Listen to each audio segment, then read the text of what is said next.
So I remember one time I was 22 and I was still very much on my spiritual search and my journey. I went to see an old friend who was a shaman in Glastonbury, and I went to his house. I was looking for an answer for a very deep question I had. He said to me that he had what the Egyptians called manna from heaven, which they had found traces of in the ancient Egyptian pyramids, which was red acacia resin, known as natural DMT. So I had no idea what to expect, and I sat there in a lotus position, and he gave me a little red acacia gum on a pipe. I took the pipe, he lit it, I took one puff of smoke. As soon as the smoke hit my body, I suddenly fell back and I was instantly transported on an elevator. It was a spiritual elevator, and the elevator took me up, and as I was being taken up, I could see around me Ganesh, Lord Buddha, Jesus Christ, Jah Rastafari, Radha, Krishna, Hanuman. I could see many gods and goddesses.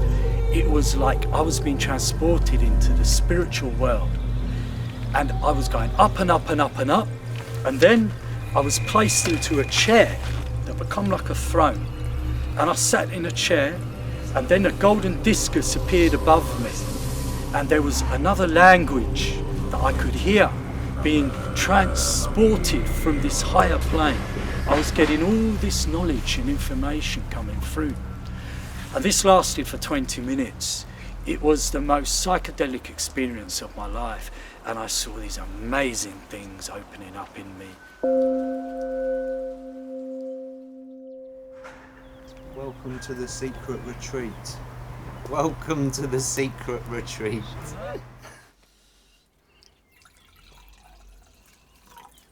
Oh, beautiful. Sure, I'm not going to overdo. Oh, there's not a touch. You pick. You gotta watch out. Shaky, you pick. Would you I like want to drink from that one. small one, It's yeah? right there. Basically, he could channel electricity and had cured cancer, right? And he conditioned students' arms and shins by virtually fracturing the bones and then making them harder with special herbs and massage.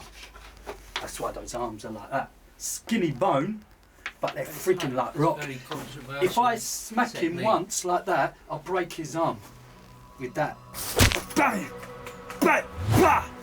Bah! Boof! Forward! Yeah?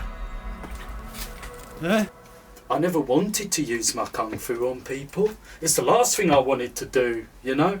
But the fact is that it saved my life, you know? When someone's coming at you with a machete and an axe, come to chop you up for no reason at all, right? Then you use your kung fu. Not only do you protect yourself, but you protect everybody else. So, you know. It's one heaven palm, yeah? To the heaven, to Father Sky. Yeah? You're opening, yeah? Now, Mother Earth palm, yeah? Earth palm. This is also a Qi Gong. And this, very good.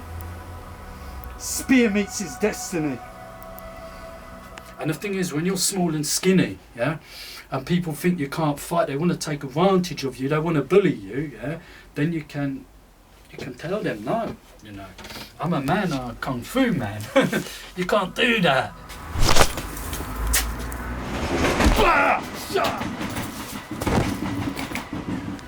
Bang! Right in. Punch you into the face. Bang! 1, 2. Trap. Here. Kill him. This is a killer. It's there to protect the innocent, yeah? It's there to protect the old people and the people that are defenseless in society. That's what real kung fu's about.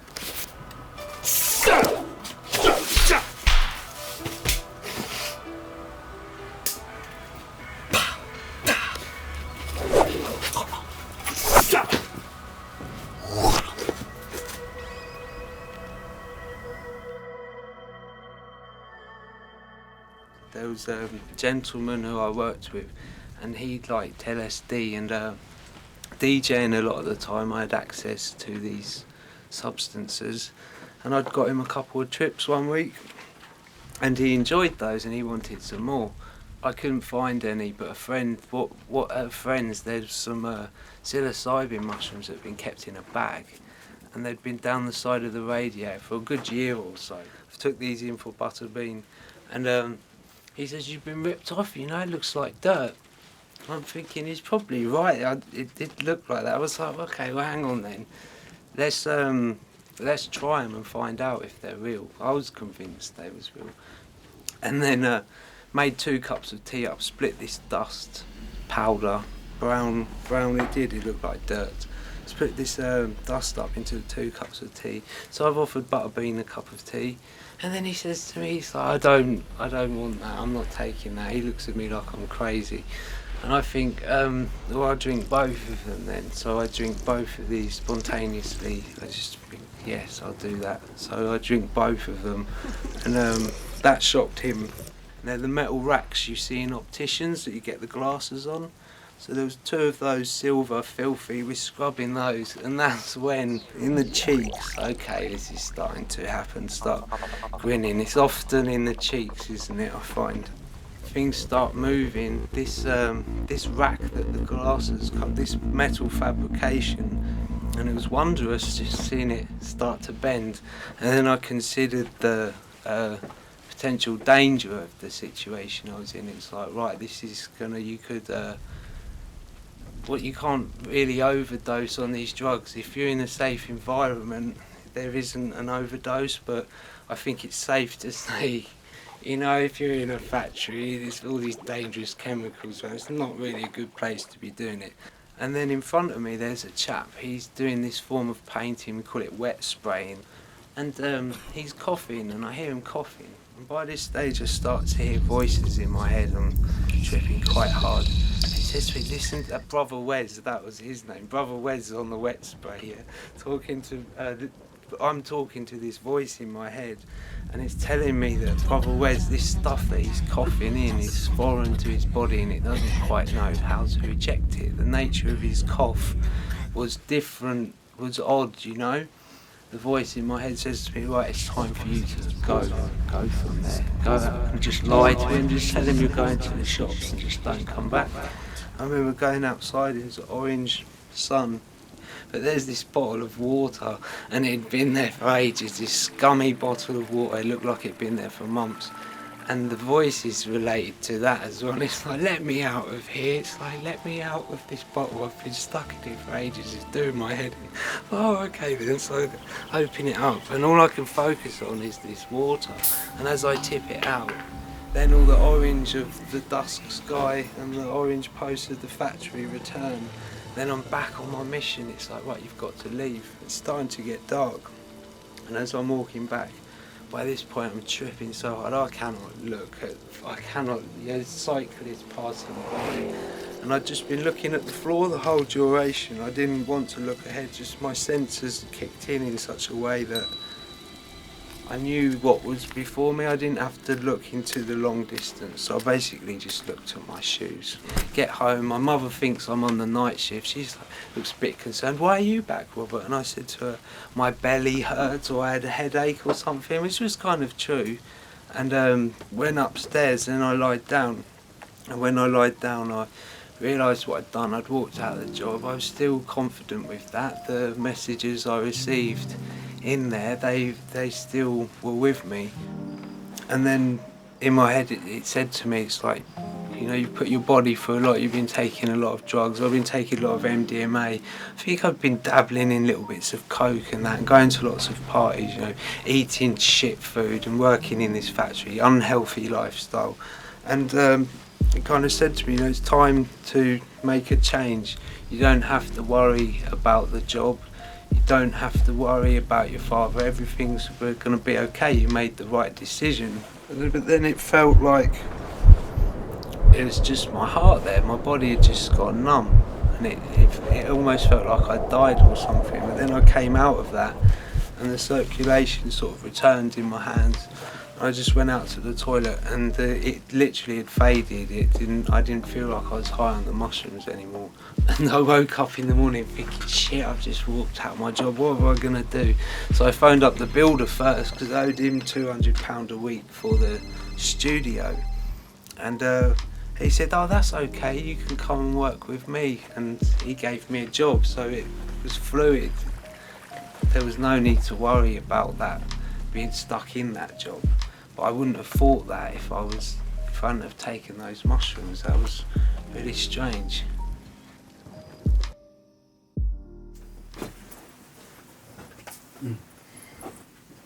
Just give us a minute.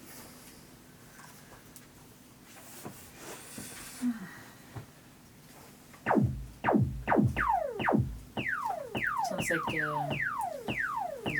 video game machines. Space and waves. Oh, he's genius. Humble. The ganja of love, the ganja of love, deep in my heart and above. The ganja of love, the ganja of love, deep in my heart and above. The ganja of love, the ganja of love, deep in your heart and above. The ganja of love, the ganja of love, deep in your heart and above. Come, come, oh brothers who wanna smoke the ganja of love. You will get stoned, your homes will be pushed aside. Come take shelter in Dharma. With the sharp edge of discerning emotion, chop up the ganja which has been rubbed with honeyed water on a rosewood cord. Cut your passions with love. Fill up the chillum carefully, lest the ganja spills over. Do not make it without care, take heed of this advice. Having run dry the saffy cloth, place it as a filter underneath the chillum. Offer the first puff as an invocation to the guru. The smoke. After 3, lights, camera, action. So, I was in my apartment in Toronto, in Canada. I was a member of Ragadeth. I had been around in Canada for over 3 years. Bear in mind, I leave my apartment after receiving a vision, right? And I'm walking up a long road in Toronto. This is 1995. This was a hot summer. It was a heat wave. It was boiling. And I left behind bank card, everything. I had no money. And I'm feeling in my heart that I've got to follow through. This spiritual vision has shown me that I need to get enlightened. I need to awaken to the spark in my heart, that divine part that's within everyone. So I sat down at this park and I took my bag and I held it, and it suddenly turned into an Indian Madanga drum, which later I discovered was a Hare Krishna drum. I broke down in tears, and I remember a gardener in the park coming across and he said to me, "Are you okay?" And I said, "No." I said, "I need to get to a Hare Krishna temple." And he said, "Well, you know, I'm going up in my car in 10 minutes. I'll give you a lift. I'm passing that way." So anyway, I just remember he dropped me off outside this Hare Krishna temple. The first time I had actually seen it, it was an old church that the Hare Krishnas had brought. It was a huge place. And I remember going in there and I saw the monk who was dressed in white cloth and a shaved head with tilak on his face. And he said, "Right, I'm going to call the president of the temple." So the president of the temple came down. He took me in his office, and when I explained to him, "Look, I've been out in Canada for 3 years and I basically needed a refuge, a spiritual refuge." And he kindly put me up for over 6 weeks, where I would wake up 4 o'clock in the morning, I would go into the temple and do the morning temple program, and then there would be the Krishna devotees doing their temple chanting of the Maha Mantra, Hare Krishna, Krishna Krishna, Hare Hare, Hare Rama, Rama, Hare Hare. And basically I was doing this temple program for 6 weeks with simple living, higher thinking, eating nice, clean vegetarian food, spiritual food. And after these 6 weeks, possibly my body was beginning to break down because of this intensive spiritual life style I'd catapulted myself into. Anyway, I panicked, and the following morning I woke up and I was doing my temple duties. I was cleaning the toilet, and one of the devotees come in, and he said to me, you know, you're not cleaning properly, you're not doing your temple duties properly, in a very nasty way. And he demanded that I clean up a load of mess that was in the toilet that I'd left behind. I panicked, and I ended up I'm not normally violent, I'm the most peaceful man I've ever met.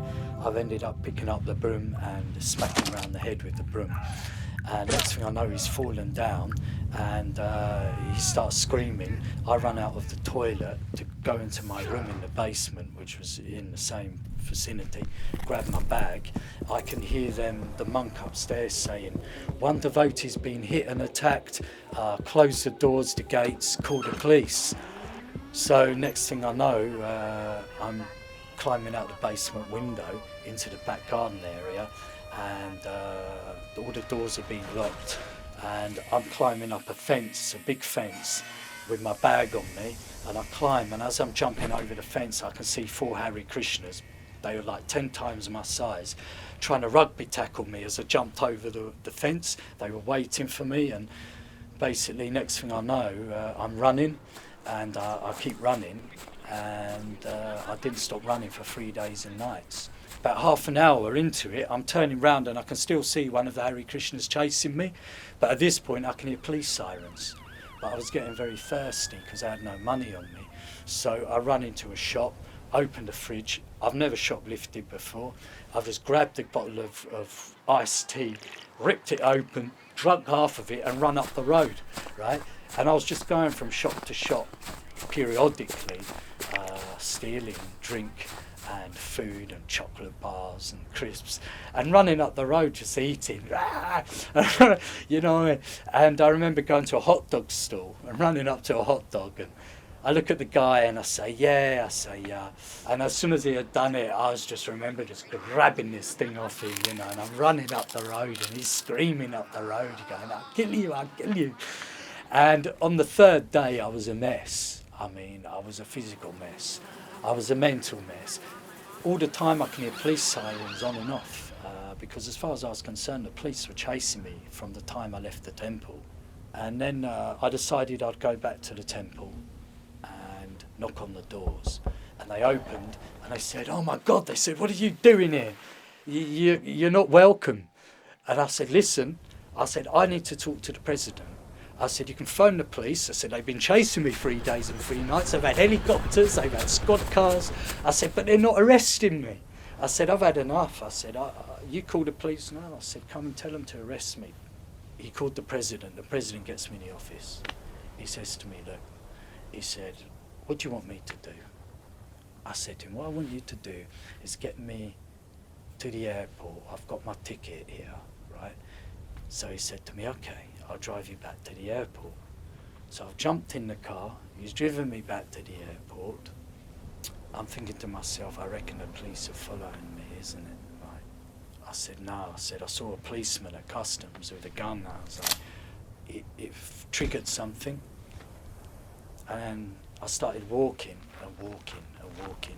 And I walked for about 3 hours. Bear in mind, it's a heat wave. I've got no water. Right? I'm walking. And all of a sudden, I thought it was a mirage. I see these 3 policemen standing there with these machine guns, right, guns, and a roadblock. And I'm thinking, this is it. This is the final showdown now, right? And I'm coming in peace, yeah? Arrest me now, yeah? I passed them and they've not bothered doing anything. So I walk back and I go up to them and say, oh, hello, officers. This is something I wouldn't normally do. They said, hello. I said, what are you doing here? I said, plane spotting. They said, plane spotting? They said, have you got identification? I said, yeah, I've got a passport. So he said, let me have a look. They looked. They said, would you like to come and sit in the back of the car? I said, yeah, no problem. So I've gone in the back of the car, I've sat down. They've got in the front of the car and they've done this computerised. And they've come back and they've said to me, you're in a band, are you? And I said, no. I said, oh yeah, I am actually. They said, what do you do? I said, I play guitar. You know, I was actually vocals. So anyway, they take me into immigration, and as we get into the immigration holding prison, they gate me to the gates. And I said to them, listen, I said, you need to phone an ambulance. They say, why? I said, because I'm having a heart attack, right? They said, no, you're not. I said, yes, I am. I said, trust me, I'm having a full-on frigging heart attack here, right? So they phone the ambulance, right? The ambulance turns up. They jump in the ambulance, put me on the stretcher, put oxygen on. I thought, now I'm going to get some lovely, care, some nice people feeding me grapes and bananas, yeah? I thought, this is it now, right? I'm a free man, right? So anyway, they get me to the hospital, right? But I noticed that the police car's still following, right? The ambulance, yeah? And they get me in a wheelchair and they wheel me into the hospital. And then next thing I know, they wheel me into a pink room with pads all on it, right? And they wheel me in there. And they basically say, right, see you later. They shut the door. This doctor comes in with a white coat, right? And he said, oh, hello. He said, he said, your name is such and such. I said, yes. He said to me, oh, he pulled out this injection and went bang, and he injected me, right? All I remember was after that, I woke up, right, on the top of a bunk bed, right, the next morning. What happened was, I end up walking down some stairs and there's a reception. And as I walk out of reception, I see a lady and she's got my passport and she's got my things. My older sister was there and said, oh my God, you know, you've been, something's happened to you and you've ended up in this hospital and I'm here to give you a lift back to the airport to say bye-bye because these papers from the government have said it's your time to fly, right? So I'm like, okay, thank you Canada, thank you Canadian government, thank you Canadian people, you give me a lovely time, you give me the Ragadef and all them vibes, and that was niceness and it was goodness, yeah.